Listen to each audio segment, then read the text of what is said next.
Yogurt, candy, beer, chips, pizza, website hosting, companies trying to sell us those products and more have spent a lot of money to get our attention this Sunday. It's all about the number of people watching. Last year, about 108 million people watched the Baltimore Ravens defeat the San Francisco 49ers. Yeah, here to give us an idea of what we're in for when the Broncos and Seahawks play, David Moore, creative director from Bozell. It's nice to have you here. Good morning. Hey, so these ads, let's talk about the cost first. It's astronomical. What's the price tag this year? I think the average is about $4 million for a 30-second spot. Whoa. So that's a pretty big ticket. That's right. Is it worth it, spending that much money to advertise during the Super Bowl? It really all depends on what you're trying to accomplish. What's your objective? There are companies who get such a huge bang for their buck and companies who just waste all that money. The interesting thing is, as you look at the viewership, the cost per thousand is really not any more than another national primetime spot. Mm-hmm. Why do they keep doing it then? I mean, if it's not as crazy a return as the paycheck would, as the price would determine, why do they keep doing it? It's ego, it's attention, it's to say you're on the Super Bowl. There are companies that only run, it's the only time they're going to have a TV commercial is on the Super Bowl. Listen, a puppy's chin on a handsome fella's shoulder. We were just looking at one of the ads that's been linked for this year. Yeah. What makes a good ad, David? A good ad is going to have a story. A good ad is going to have emotion. A good ad is going to put the product at the center of the commercial, and it is going to have some kind of surprise reveal that's going to be memorable. So you gave us a couple of your favorites from recent years. This one from 2010. What did you like about this Google ad? This tells a story, a very emotional story. It's a surprise. It gets to the ending when you watch this spot for Google, and I think what was so interesting for me about it was Google is the company that is supposedly destroying traditional advertising media, yet they went to the most traditional advertising place to get there. But it was a great story. It sucked you in with the emotion.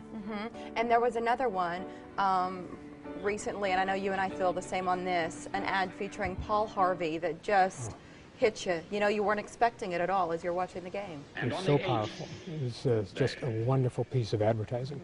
God looked down on his God made a farmer. God made a farmer. My question is, how much does the pre-leak, you know, the pre-leak on the internet, how much does that play into Super Bowl advertising, you know, the teasers? Now, I have an opinion about that might be different than other people. I don't like all the pre-leak. I know you get more attention and you get more exposure, which is one goal, but I think it lowers the impact of the spot when you run it. It's like so many of the spots are humorous or about a joke, and once you've told the joke, it's not funny anymore. These to hear teasers, it over and over. Instead of releasing the spot, now they're making extra commercials to sort of tease the commercial. Are do you like that? Does that still have an effect? I think it, again, it all depends on how you do it, how you accomplish it, what your goal is. There are those who look like they're heading in the right direction, but if you just release the spot ahead of time, I think you're kind of... If you blew it, if you blew the whole thing, like the Full House thing. Now we know Full House is coming back together. Now we know that. If they had done that on Super Bowl at halftime, holy crap. But I can't get enough of John Stamos, so I'm okay with the teaser. David, the mistakes, right? Not everybody gets it right. And in some cases, they've really gotten it wrong. There have been so we've got one example of that. Explain why this was such a bad idea. Goodness, this is a commercial for Just for Feet. It was a athletic shoe retailer. They ran this spot, got just tons of negative press about it. They fired the agency. The director of marketing was fired. The CEO resigned, and the company ended up going out of business, getting sued from the blowback from this commercial. Yeah, well, it was, right? Yeah, nothing wrong here. Well, yeah, it was terrible. Listen, it was absolutely if you haven't seen it. Absolutely. Spot. Social media, how has that changed Super Bowl advertising? Well, as we were just talking about, there's so much attention now ahead of time of the game that a lot of it is spread on social media. People are seeing the spots on Facebook, they're following them on Twitter, but also what is happening now, they say that over 1/3 of people watching the Super Bowl will also be following the game or the commercials on another screen, whether a tablet or mobile device or a laptop. Here's something.